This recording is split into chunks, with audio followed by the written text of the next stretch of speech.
My guest today was a municipal councillor in Waterloo from 2006 to 2014. During her time on council, she was a member of the audit committee, a member of the Economic Development Advisory Committee, chair of the Finance and Strategic Planning Committee for 4 years. She was also a committee member of the Federation of Canadian Municipalities, sat on the board of directors for Waterloo North Hydro, was a board member with the Canadian Clay and Glass Gallery, was a board member of St. Mary's General Hospital, and was a committee member of the Kitchener Waterloo Community Foundation. Because she didn't have enough to do, she was also a member of the Waterloo Wellington Local Health Integration Network. She was a professor in the School of Business at Conestoga College. She was treasurer and chairperson at Community Justice Initiatives. She had a regular column in the Waterloo Chronicle for a number of years.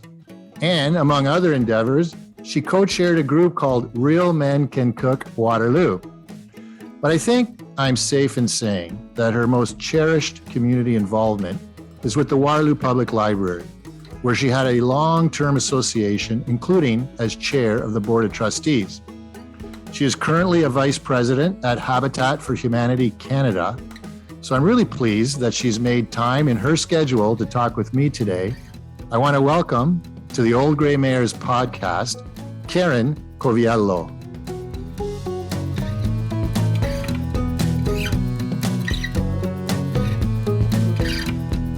Karen, how are you? I'm very well. Thank you, Rob. It's great to be here. I'm out of breath. You're a busy person. I am, but I love it. And I love this community, and that's what drives me. So I could have said also known as AKA Karen Skiing, right? Yep. I have a whole other life. And that was when you were a councillor. I mean, to me, you were Karen Skiing. And when you had the Waterloo Chronicle column, it was being skiing, which I thought was a great handle, right? Yeah. Yeah. So it's actually seeing. Do you want to do that part again? Yeah. No. This is how we know it's real live. Yeah, there you go. So I say skiing, you say seeing. Seeing. Okay. And I used to, when I was a teacher, when I was an elementary school teacher, we used to say that the CN Tower was named after our family. Because it's not an easy word to pronounce, even though it's only 5 letters long. But you got great marketing out of such a small word. Maybe it'll be a Wordle word someday because it's 5 letters long. So look, you got involved in local politics, and the issue of the day or what have you, we were talking, you and I, on an earlier telephone chat, and it was sort of like you were involved in a number of things here. And why don't we talk about that first off? When you came to this community, originally you're from where? I grew up in Saskatoon. I'm a prairie girl, always will be. And I came here to go to university, like so many other people in our community do. Yes. The call of the University of Waterloo was loud and clear across the miles. And I planned to come here for 4 years and do my degree and then head back home. But that did not happen. Saskatchewan. Yeah, that did not happen. Yeah, there you go. I think there was a Guess Who song about heading back to Saskatchewan, isn't there? Yes, for sure. But you didn't heed the call. And then you went to Teachers College too, right? Yeah, I went to Western for Teachers College, and at the time was newly married and starting to have my kids. And actually, when I went to Teachers College, I think I graduated 8 months pregnant and walked across the stage, got my diploma, and then promptly became a mom and raised 2 kids in Waterloo. Loved it. Yeah, and I just wanted to mention, I just noticed you were there in 1991, 92 at Western. 91, I think. Yeah. Yeah, and I was at law school at the same time, so we indirectly crossed paths at that time. So, and so you were home in Waterloo. Then you didn't leave Waterloo. Nope, I've lived in Waterloo since I moved here in 1986. Okay, and you were in the what part of Waterloo did you raise the children in? We lived in Laurelwood, and we were one of the very first homes on Cavendish Drive in Laurelwood. And at the time, there was no school, no public library, no services, no little plaza. It was really early days for Laurelwood. And You look at the growth on the west side since then, and it's really exciting to see. Yeah, it reminds me way back when I just moved to Kitchener. Like we went to Toronto for a while, came back to Kitchener, and I was on Cortland with a little old house on Cortland, close to Rockaway, and our neighbors were the Dornhoffers, Gary Dornhofer's parents, famous Philadelphia Flyer hockey player, and the parents used to say, "You can imagine this on Cortland, they would look to the west." Across Cortland, it was nothing but cornfields at that time. And so, that was just, it's always interesting when people have these stories about what was there and what wasn't there, and how the growth and development, and certainly Waterloo had tremendous growth and development. Now, at that time, though, you had some community involvement. I imagine, I can't imagine you weren't just at home with the children. You're probably doing some other things. Yeah, I think what drove me really was my commitment to our school district. And so I was the chair of our parent council at Laurelwood Public School, very involved there. I was a stay-at-home mom for over 10 years, which was, I think a privilege at that time. I think things have changed so dramatically since then. I can't imagine that young couples can do a one-income household anymore. Yeah. But at that time, we were really lucky and took advantage of that, and enabled me to spend a ton of time in my community and working with a lot of my friends to do not just things in our neighborhood and in our school, but also big fundraising initiatives. We organized big fundraisers for our local hospitals. We were very involved when they were bringing in the digital mammography machines into Waterloo region. Right. Grand River Hospital. We did a lot of fundraising for that. I looked around and I saw that a lot of my peers who were also stay-at-home moms, either full-time or part-time, were, enormously skilled and had so much to offer. So I figured, what better way to give back to our community at that time than to just leverage those skills and make our community better. So you were organizing these groups, and it wasn't part of any of the and nothing wrong with the established fundraising organizations like Rotary and Lions and Kinsman. All these people do great work, but you were basically hooking up with a group of friends and finding these causes and seeing what you could do to raise some money for them. Yeah, and socialize, and like we were having so much fun, but it was all on the side, and really just a way we're really focused on contributing to the community in a positive way.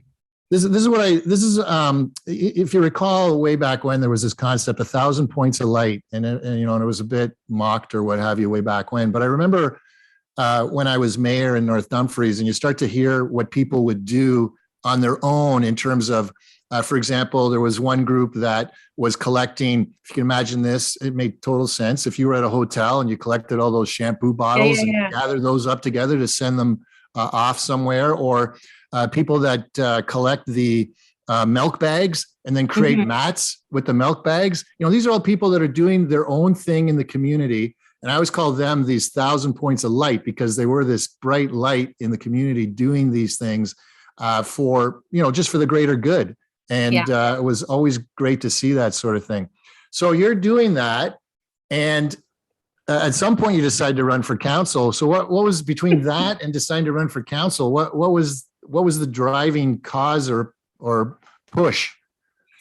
It's so funny to think about it, and having these conversations with you lets me think back to those times. And I think I had a plan that I wanted to be on the library board. And because I had my first job as a teenager was with the Saskatoon Public Library, worked in the children's department. I knew that our library system wasn't that strong in Waterloo at the time. We didn't have, I didn't feel we had enough service to service our community. I was really interested in thinking, how can I kind of go next level and start to impact beyond my neighborhood?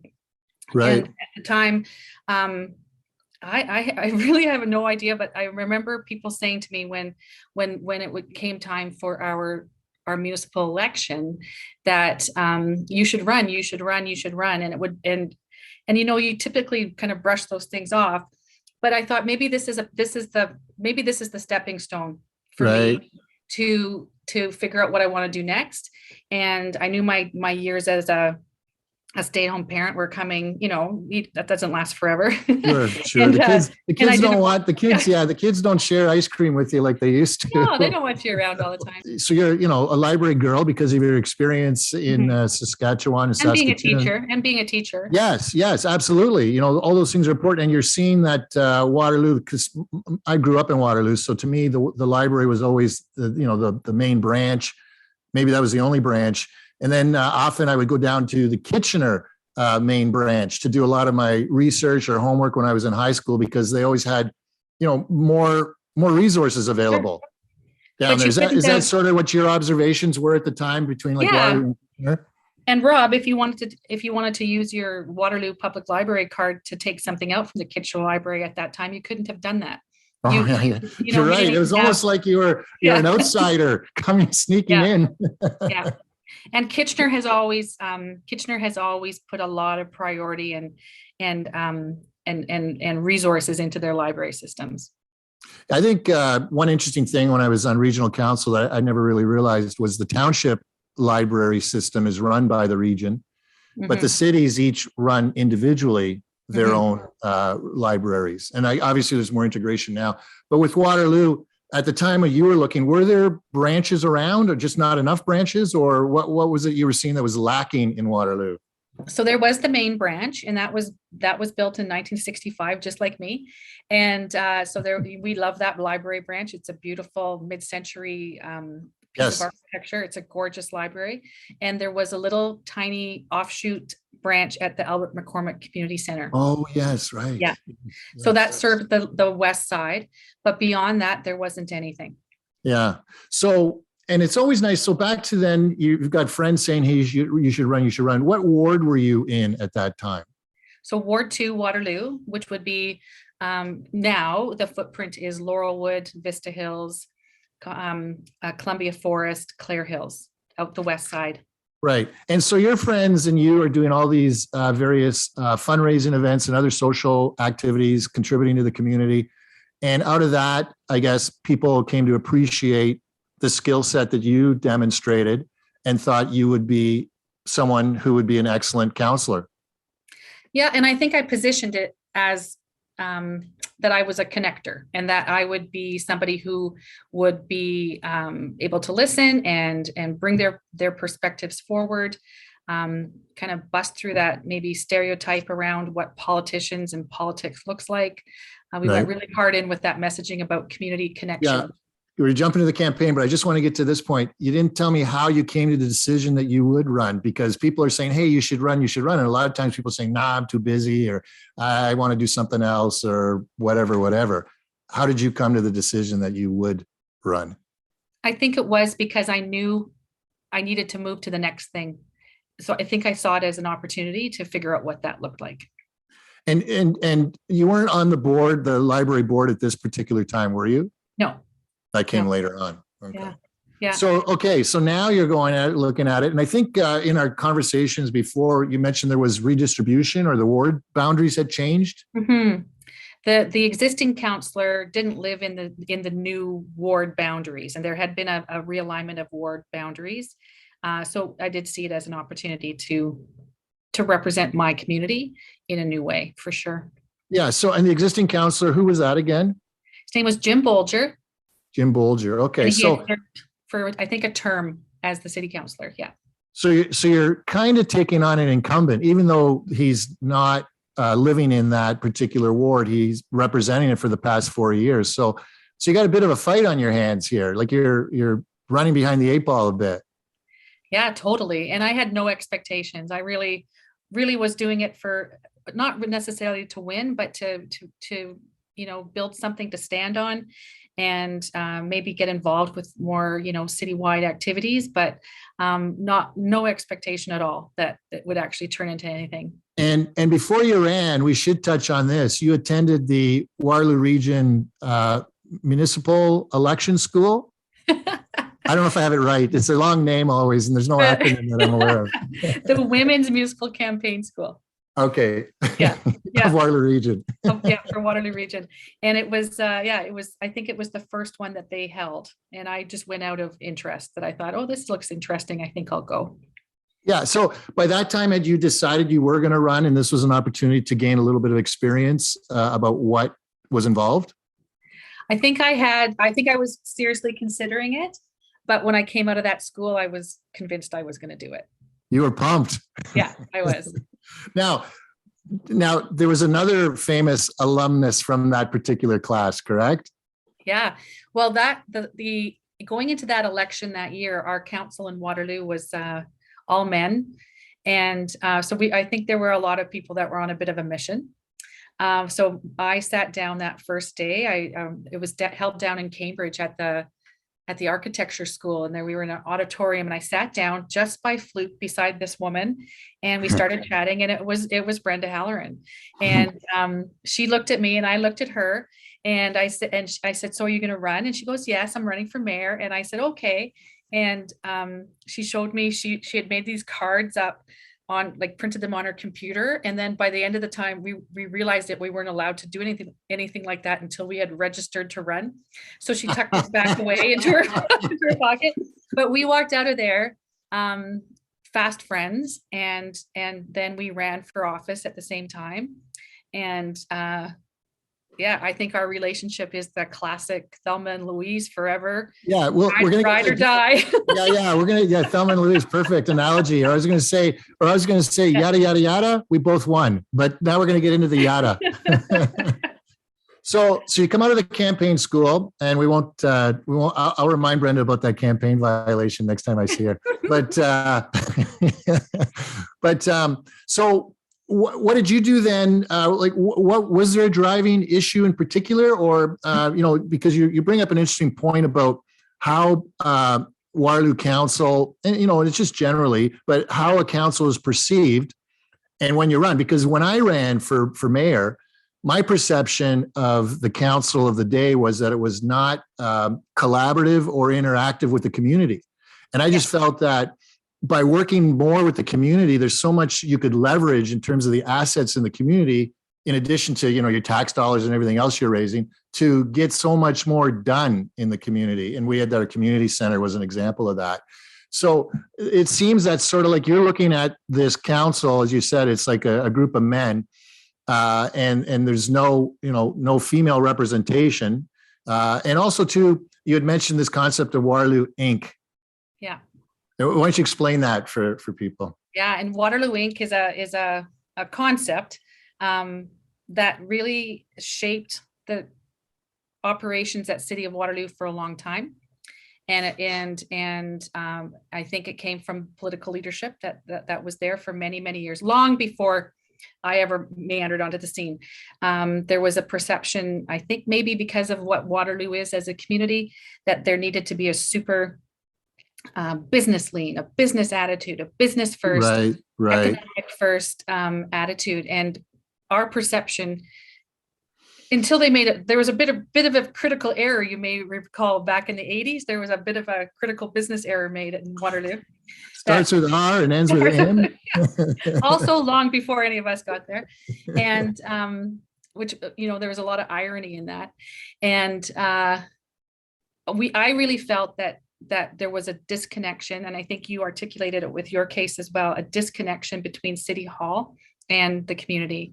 And our community was so rapidly changing, largely due to, I think, the University of Waterloo's impact on our economic framework in the community. Our high-tech industry was shifting. My family was part of that industry.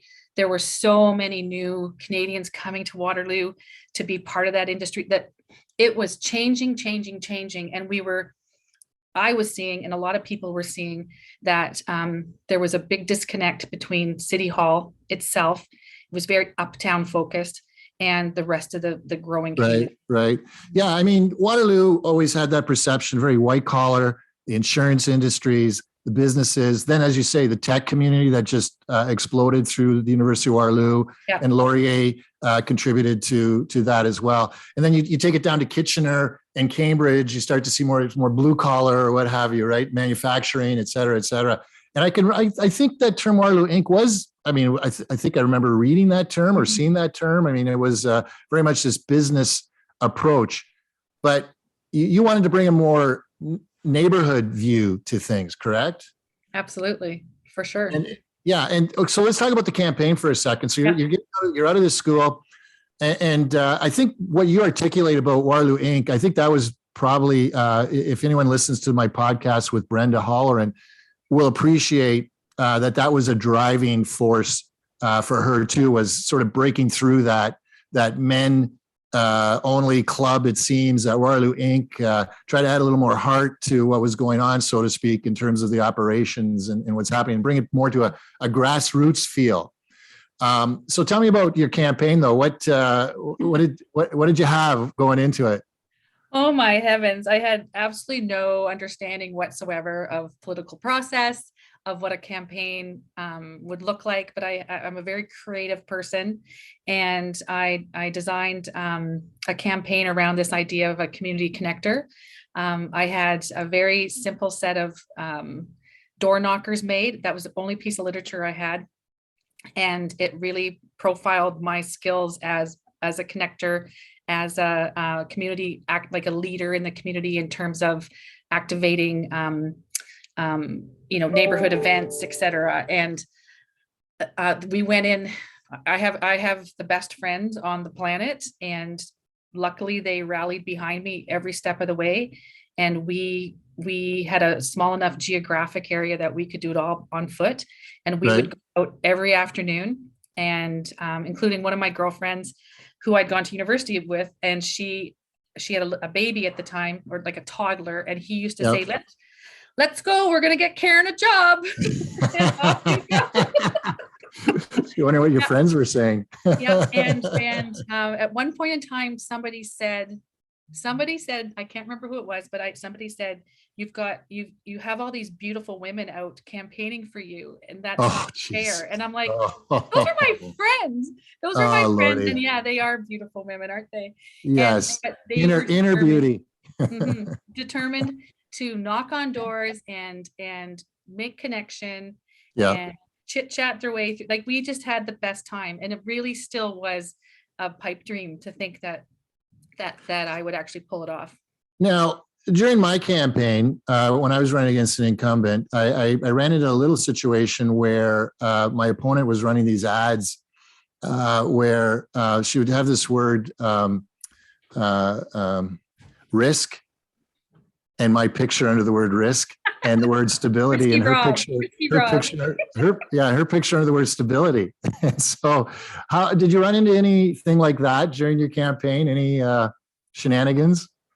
I did. And I think what was happening was that it was I think the assumption at the beginning was that the incumbent would win, and that there was some kind of security in that.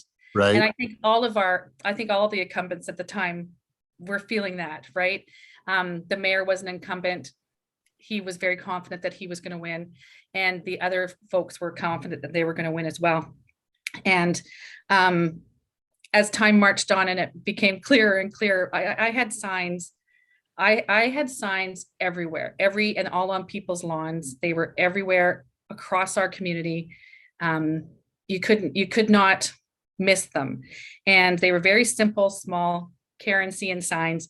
And I know that the heat was rising as the campaign went on, and yeah, there were shenanigans, but at the end of the day, I have a ton of respect for the gentleman I ran against, and we have a solid, awesome relationship. So it's all good. Everything works its way out. Yeah, sometimes you never know. You have overly enthusiastic campaign workers. It's emotional, right? It's emotional. Control all of that. Yeah. Politics can be, absolutely. Doesn't matter whether it's municipal, federal, or provincial campaigns. It can be. It's always it's a short period of time. You get a result at the end of it. There's a winner or loser. It's not like a long drawn out affair. It's so public. It's so public. It's the most public job interview you have. And it's so your key was getting out, knocking on all the doors. Then that was the big part of your success, you would say, in identifying your supporters. Yeah, because that's all I had, right? That's all I had in terms of resources. I think I spent about $3,000 on that campaign, and I didn't know any differently. Let's be frank, Rob. I didn't know anything. That's right. Sometimes it's always like, if I knew then what I knew now, maybe I wouldn't Yeah, have blah, blah, blah. So maybe it's yeah, sometimes good to be not aware. But yeah. you know what? If you're running against an incumbent, and incumbency is a pretty potent weapon for those that are in power or in office, right? I mean, now you stayed for 2 terms, you didn't stay longer. What are your views on since we're just touching on incumbency now, your views on incumbency and I'm a term limit person. I felt my 8 years there was the right amount of time. I think people need to, and it's almost time for us to remind sitting incumbents that about these philosophies for next yeah, year, for this yeah, year. I believe the seat that you sit in belongs to the community, and that it's a little arrogant to think that you're the only person that can do that job. So there's a I bit of would, that. Yeah. yeah, yeah. And I was happy to hand mine along. Um, I actually moved out of the neighborhood. I moved uptown and into a new place. Right. And Right. I was happy to to say, you know what, it's time to move along and to let Yeah. someone do this It's job. sort of like community involvement. When you're with some organization for 4 years or even 8 years, that's a pretty long time to be there. And a lot of organizations even have a requirement that directors have to move on after, let's say, 8 years. How about the president of the United States? It's good enough for Yeah. them. It can be good enough for anybody. Well, that was George Washington started that one. So, Yeah, like but how about the rest of them? I mean, that's the problem. It's only the president of the United States. yeah, Needs to yeah. extend to the rest of them to really see some change. But I guess being a senator can be pretty lucrative. But anyway, we move on. So okay, so now you win election night. That must have been pretty exciting. It was shocking. It was really shocking. And I went and found Brenda. First thing. She was having a party, and she was just as shocked. The two of us were just in shock. Like, really, we did not, but we did know, we did have about I was going to say to you, hold on a second. You had a little sort of canary in the mine shaft or whatever. Yeah. You had a meeting just before the final vote with someone. Tell us about that. It's very interesting. Well, we really, neither of us expected at the beginning we just really wanted to make a point and take a stand and move forward. And it was getting pretty clear towards, I'd say, about 3/4 of the way through the election that we both had a lot of traction. We had there was a debate at the rec center, and it was Brenda and the two gentlemen that she was running against, Brian Terman and Herb Epp. And it was quite astonishing to see. They started going after each other, and then they started going after her, and she kind of just got in this zone, and she wrote it with a lot of class and elegance and smarts. And we walked out of there, and I looked at her, and she looked at me, and I said, "Are you ready to win?" And she goes, "Are you ready to win?" I said, "Yeah, let's do this." Yes. And off we went, and I think we had a week or two left, and we pulled it off. Tell me about that meeting you had with Herb Epp just before the election. Oh yes, that was a good time, and it's telling tales out of school a little bit. But about 2 or 3 weeks before the election date, I got a call from Herb Epp, who was the mayor at the time, and I'd never met him before, and he wanted to go for coffee. And we met at the Williams on University. I still remember it, and sat there. And he's, I'm 6 feet tall, and he's a little guy.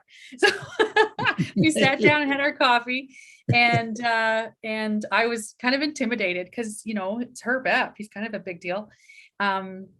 Anyways, he told me at the time, he goes, "You're going to win this election," and gave me some bits and pieces of advice. And then he said to me, the funniest thing I remember, I'll always remember, is that he told me that I needed to start wearing more suits so that people took me seriously as a political leader.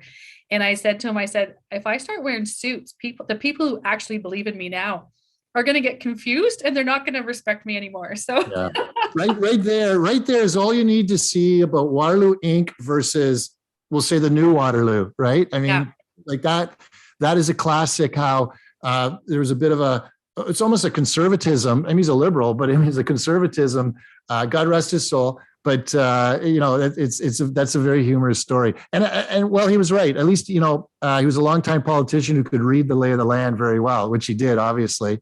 They just couldn't see it. Just couldn't see his own situation because Brenda beat him, right? I think a lot of them didn't see their own situations, and we came in as a bit of a wave, and ended up with 4 women on council that election, with Mayor Halloran, myself, Diane Freeman, and Angela Veith being elected. Yeah, and then in 2010, you all came back and you added who? We added the incredible Melissa Durrell to our council, and we had 5 women Yes. on our council, which was the highest per cap, or the highest amount of women represented on a council in Canada. So let's talk about now you're elected. Congratulations. And I'll have to say 75% of the vote. Like it was a big win. Wow, that was a big win. So that wasn't, you didn't squeak in. That's like you had a mandate. What did you feel your mandate was? Well, I didn't know enough to really know. Yeah, I know. You know what? Be honest, I'll be frank. It's municipal politics. It's not, the federal and provincial levels, you'll have policy platforms and all of that. Yeah. But as you pointed out, it's like, municipal is so grassroots. You don't really have the policy platforms laid out. It's more about, who's the person? Are they a good person? Have they contributed to the community? Do I like the type of energy that they, put off, that sort of thing? And those seem to be the things that get you through to victory. And then your first victory, and then you have to prove yourself. Right. And then the hard work begins. Yeah. Well, okay. Knowing what you know now, what's your advice to first-time successful candidates when they get elected to municipal office? What are some of the key things they should do to get up to speed as quick as possible? Well, the first one I think is that you need to pack away your perspective on everything. So like, a lot of people who step into politics are kind of egomaniacal. They're convinced that they know a lot. They are, used to being, maybe at the front of the room leading the way, but it's time at that point in time, it's time to listen. It's time to listen. It's time to learn, because what you learn is that the community is much more complex and diverse than your own experience. The issues are much more complex. There's many voices speaking about issues, and it's not like we might hear, as black and white as some people feel. But one of the things I think, and this would harken to your finance experience, but when you're first there, things like budgets, you don't really think about budgets when you're running. But once you're there now, you're confronted with making a budget, and you soon realize the budget is one of the most important documents that you can put together, because, the saying is, if you want to know about a community, look at the budget. And it's not just a saying, that is truth, because whatever the community is going to do, if it's not in the budget, not funded, it's not getting done that year. It's how you express your leadership. And so I figured out pretty quickly that I needed to insert myself into that budget process pretty quickly and figure out how to leverage that process in order to accomplish the goals I needed to accomplish for my community. And that taught me, and I often refer to my 8 years at City of Waterloo as my master's degree in community. And and since those days, I have another master's degree in change management and leadership, but I identify myself as a process professional, and how do you use strategy and process and all those super important business tools to get stuff done. And that's my superpower as in my job now. And one of the things you don't realize until you're deep into it is at the municipal level, whether it's the city or a regional government, there's so much you can do. Once you understand the levers and the tools that you have available to you, it's unbelievable. I always equate it to it's like a big game of Sims. If you remember that, it was a software program my kids used to play where they would build cities and roads and all that sort of thing. And that's what you're doing. Every year, you are deciding things like community centers, library branches, roads, all sorts of things that are happening in your community, grants to improve neighborhoods, all those sorts of things, right? I mean, it's just a phenomenal experience that you get into. But the more you understand that you are now, and I think some people don't appreciate this, you're a law-making body. When you pass bylaws, you're passing the rules. and you can make them or change them. Yeah. And I also think it's interesting when we watch municipal governments, different politicians take different roles. And I figured out really quickly that my preferred role was to be early on in processes and to figure out really workable solutions. While other politicians take the role of the devil's advocate all the time, right? That they're always on the opposite side of an issue. Right. Yeah, I don't want to be over there. I want to actually be moving an agenda along. Okay, look, if you're going to be on the opposite side, then tell me what it is you want to get done and how you're going to do it, right? I mean, that's oftentimes it's just opposite to be opposing, opposite to be opposing, but not really saying what it is you want or how we're going to get there. But there are lots of sitting politicians in Waterloo region on municipal councils that they make that their mission is to be that cranky voice. And they get reelected because of incumbency, not because of accomplishment. No, and frustrating. Do you agree with that? Yeah, I totally agree with that perspective. Like, you nailed it on the head, because it's they're not getting anything done. The other thing I see is sometimes you see some long-term politicians who don't even still understand the policies and procedures. And, what's a conflict of interest? I mean, it's especially funny when they used to work for the city.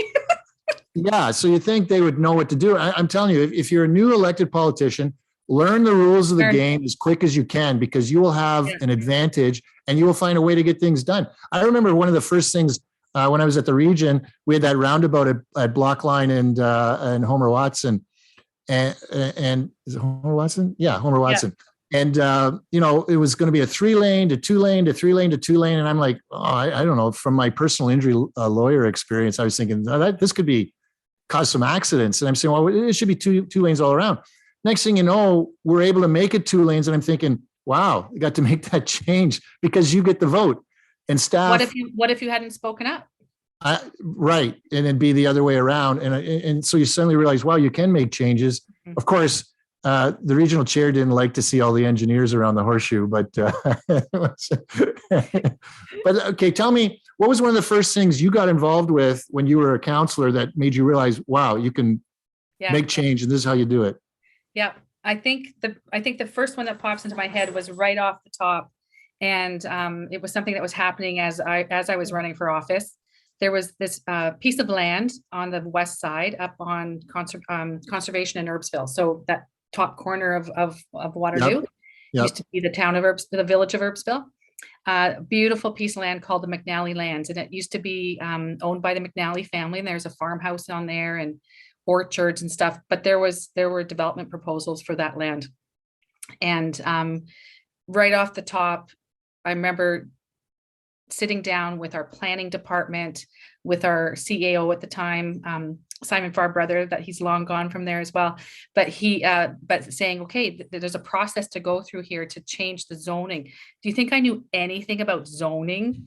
Like, honest to goodness, like all I think about is zoning now. But like at the time, I'm like, I have no idea what you're talking about. But our staff sat down. I still remember sitting down with all those planning department folks and working through a process with them. And that was before Christmas. In our first year, we came in the beginning of December and before Christmas. And what I learned in that moment in time, which was one of my biggest lessons, is that you leverage relationships with staff in order to leverage their expertise and treat your staff well and earn their respect. Yeah, we're going to talk about the staff politician dynamic. And I had a great podcast with Mike Murray about that. We just did the whole podcast about that issue. And I'm going to ask you about your experience further after, but it's probably good you had that early experience because it opened your eyes early to what it is that you sort of might have to do in order to make some change. So in this particular incident, what were you able to accomplish?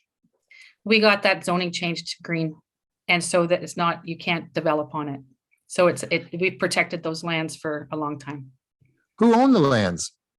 The McNally family had left them to something, I can't remember exactly, but maybe to the city. I can't remember. Yeah. So working with staff, you were able to come up with a process or a plan to have that area kept as green. Mm-hmm. Mhm. What was that? It was understanding the process, right? They had to go back to scratch. It was Scott Nevin. I remember him, and he's retired from the city as well. And he walked me through every step. And they didn't necessarily want to change it to green because, you know, for whatever reasons, it was not a direction that they were 100% convinced was the right way, but they walked through the options with me, and we were able to take a motion to council, work with council, put a motion in front of council, and get it approved. And council agreed. Who was your seconder? I have no idea. It was You don't remember? probably, let me think. It was probably, I would say it would probably be something like Diane or Angela. Okay, but let me just point this out though. So you're like this new councillor that just got elected. Yeah. Shows up and is telling this established staff about something she wants to do that's contrary to what the staff that's been there, election in and election out, over the years they've been there, politicians come and go. And now here's this new councillor showing up and doing something that's kind of contrary to what they're thinking should be done. Yeah. But we got it done. And it speaks to, if you understand, I didn't understand at the time, but it speaks to the power of the role and the ability to implement change. But it also, in my mind, it's a tribute to that City of Waterloo staff for being so respectful and accommodating of this, yes, the person who knew nothing. Yes, because I can tell you stories where new people coming in don't receive that good a reception. And Agreed. Sometimes staff maybe is not as forthcoming with respect to the assistance. No. So it was kind of nice that you were able to get that. Now, something I just want to touch on from your first term, we're going to talk about Costco as well. Oh, yeah. But we'll say that. But and I just thought of the fluoride referendum. So Yes. you're in the middle of that fluoride referendum because it came up during your first term. The referendum was during the election of 2010. Yeah. And then, so tell me what was it? Were you the mover of this? What was going on with the fluoride issue? I was anti what was going on. So just to clarify, Waterloo had fluoride in the water, correct? Yeah. So you didn't want to take it out. Right. I wanted the fluoride to stay in the water. And the motion was brought forward by my good friend Angela Veith, who is adamant, is 100% convinced that the fluoride needs to come out, and she's got her reasons, and I respect that. The motion came forward, and they wanted, I think at the beginning they wanted us to make the call, but it's a regional, the water piece is regional. So there was, oh gosh, I think I can't even remember, but it was, I remember having conversations with my colleagues later, and we wish we would have closed the door faster on that conversation and just stop it in its tracks. But how would you stop it? I think we were being super accommodating for some reason. It's a long time ago, but I think rather than pass a motion, just saying we're fine, we're going to leave it be. Yeah. We wish we would have stopped that conversation earlier. How did it end up as a referendum? I think that was a joint decision with regional council, but I'm not remember. But I remember it was felt it needed to go to the public as a referendum issue. And that was pretty contentious, wasn't it? Oh my heavens. It was so contentious. And that election I was lucky enough to not have any competition. I was acclaimed. Plus I was pretty convinced that this was a bad idea. So I was very public with my opposition. Right. Yeah. But I felt, because I wasn't running in the election, like elections kind of can turn politicians into weird people and give them lots of reasons not to be really authentic. We may have noticed that, lots of times, but I think it was it 50.1 to 49.9? Yeah, something like that. 50.1 to do what? To take it out. Take it out. Yeah. Unbelievable. So this is the 2010 election. We're dealing with funding for the LRT because that was an issue going on. We got the fluoride debate. Was there also the amalgamation question? Yeah. Oh my Lord. We had really high voter turnout that election. compared to other municipal elections. What was your view on the amalgamation discussion? It wasn't about amalgamation itself. It was just to have a discussion about amalgamation. What was your view on that? So also telling tales out of school. At first, the pro-amalgamation folks had come to our council and it had been voted down. So it was myself and another one of my colleagues who can identify themselves if they want to. We took alternate wording forward and convinced our council to get that referendum question on. Yeah, because Kitchener had the same question, similar, like have a discussion. So was it coordinated? Like both cities would have this question about same question. Yeah, we proposed a new question, and it was a slight turn on the phrase. Yeah, we felt it was leading in one direction, so we changed the wording, and then they accepted that, and then became a referendum question. So were you surprised by the way the vote turned out? No. Because Waterloo clearly said no to a discussion, and Kitchener said yes to a discussion. I honestly think that if that question was asked today, you'd get a more even result, so that the folks in Waterloo would vote differently. Because I believe that the work that Mayor Verbanovich and Mayor Jaworski have put into demonstrating what collaboration looks like is pretty powerful. And the pandemic has played a role in that. I think there's been a lot of, a bit of a reckoning when it comes to the need to work together in new ways. I think that trust is a big part of it, and that people would have a different view to it now. Well, it's an interesting concept. It's one I never really thought about in terms of trust between the various cities. But it's like a family relationship, right? If you have more trust with each other, you work better together than when you don't, and there's family dysfunction or disunity. And it is definitely an interesting concept, and would be interesting to see if we ever get a chance to test that ballot question again about whether you want to have a conversation about amalgamation or not. And certainly something that we'll have to see if it ever comes back up. Now, as you're entering your second term, you become chair of the finance committee. Go figure that, eh? And what was it that attracted you to that position? Again, it's the power that comes with being able to influence decision making, and I love puzzles and figuring out how things work together.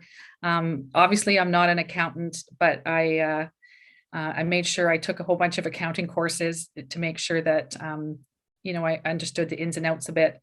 But it was a bit controversial at the time, as you can imagine. And Mayor Halloran's rationale was that she understands how things fit together. She understands how to best leverage parts of our organization in a way that will maximize what they get done. And we have a finance staff, so it's going to be a match made. And when it was great. We had the most incredible 4 years, got a lot done, and laid a foundation for the future. Yeah. So I mean, the chair of your finance committee doesn't have to be an accountant. Yeah, but a lot of the old boys in town felt that putting a primary school, but they're missing the point. You're not the one that's getting to the nitty gritty of the budget and how much this bond is going to be. And there's lots of people that can tell you what the tax rate is going to be. Although I had a treasurer that couldn't tell me a tax rate, but that's a whole other story. But you don't need, what you need is someone, because the budget is the heart of your community. You want a leader that is going to direct, what kind of heart is that going to be? Is it going to be a hard heart? Is it going to be an open heart? You know what I mean? Like an open heart in a good sense, not in the sense it's dying or something, but I mean, like what are you going to see happen? So what were your, was it also that you realized, as we touched on earlier, the budget is one of the most important documents for your community? Absolutely. Along with your planning documents, your foundational planning documents, I was able to work with our team, both council and staff, to lay the foundation for one of the best. It's going to be one of the best public library systems in Ontario.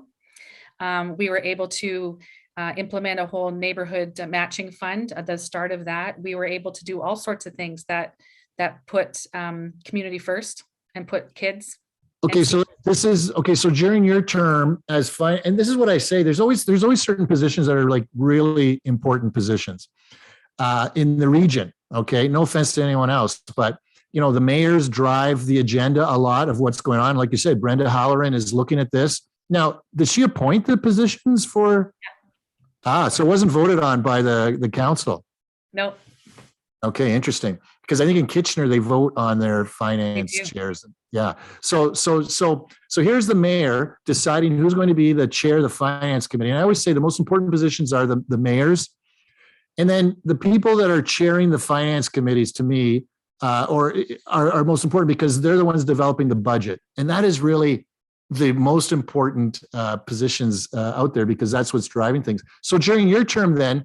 You touched on two things. One was you developed a neighborhood fund or grant matching program. Yep. And where did that come about? Was that something you saw like in Kitchener, for example, and said, hey, we should be doing this here in Waterloo? Oh, we did. I think we did it first. Okay. Right. Yeah. Mayor Barry just copied. No, I can say more about that. The neighborhood matching fund was Waterloo that did it first. And the neighborhood strategy is what Kitchener did first. And I can tell you that because I was the consultant on that project. Okay. So the neighborhood matching fund came out of an interest I had in participatory budgeting. And I was trying to figure out how do we get the community to express their needs more directly through the budget process. And I wanted to introduce participatory budgeting.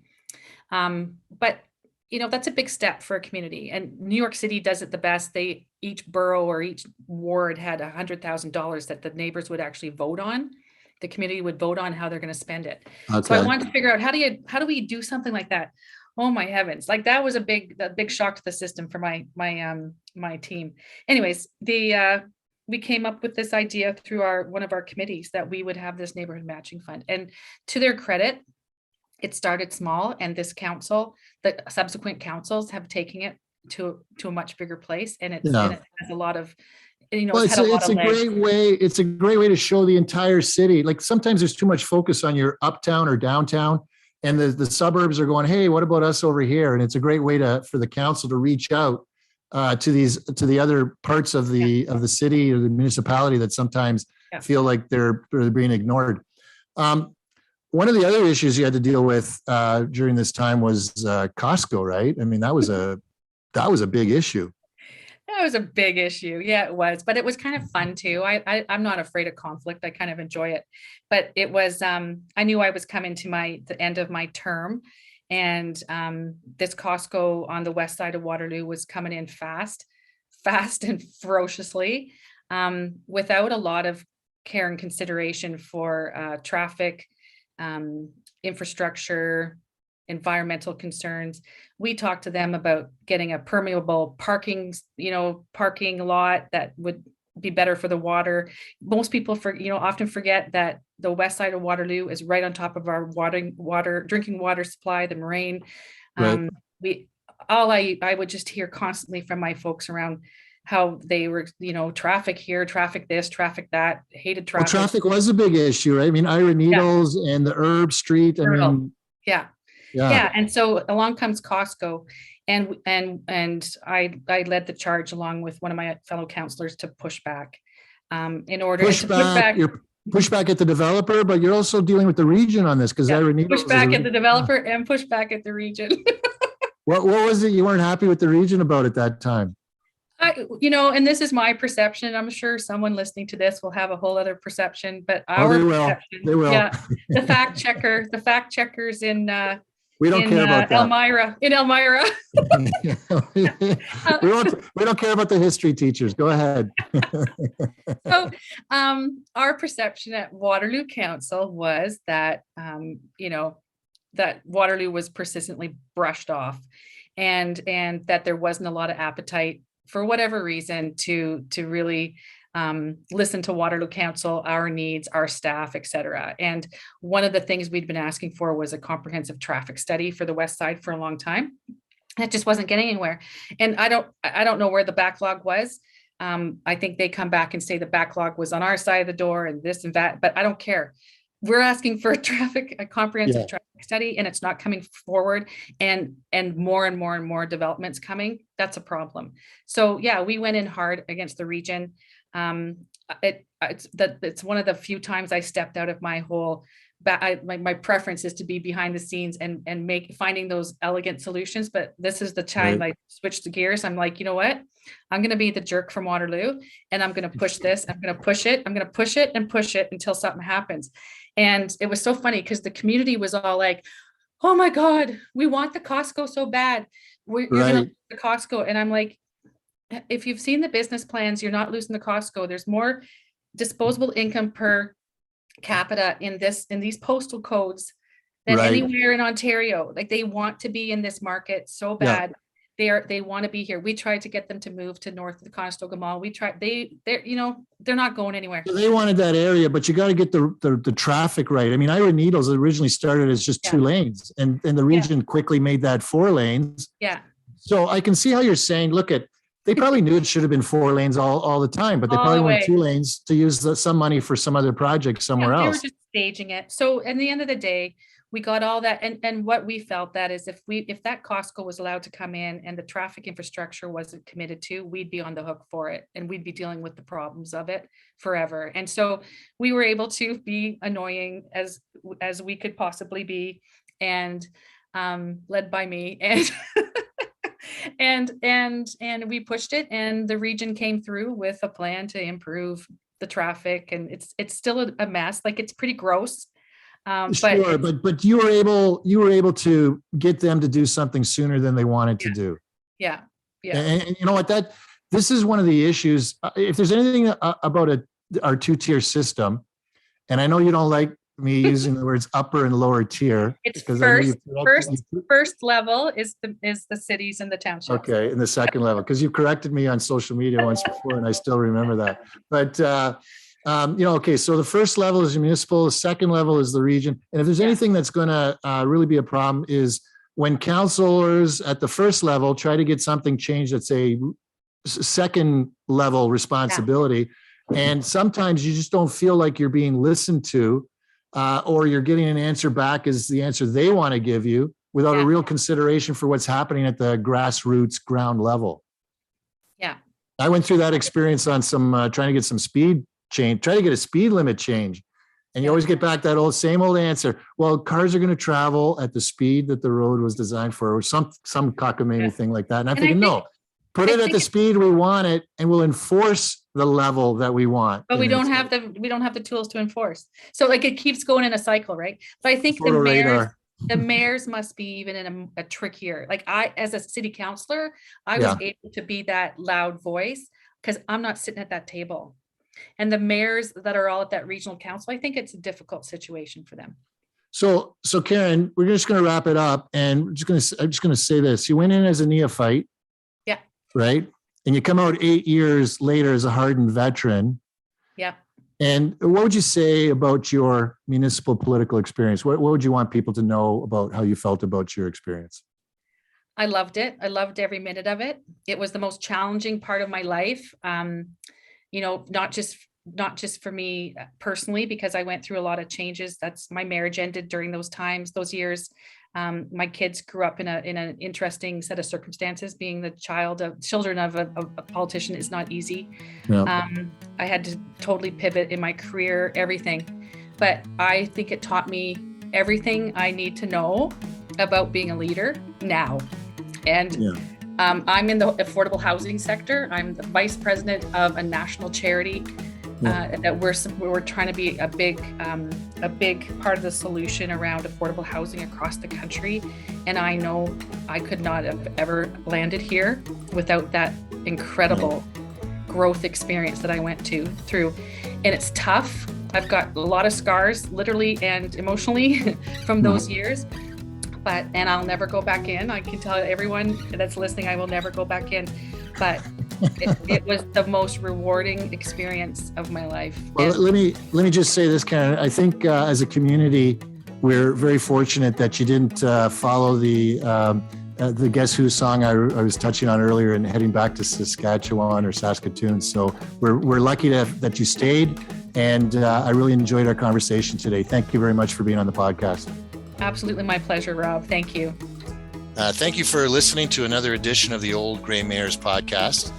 If you have any ideas for stories or people you would like us to interview or reach out to, please feel free to contact us. And thank you again.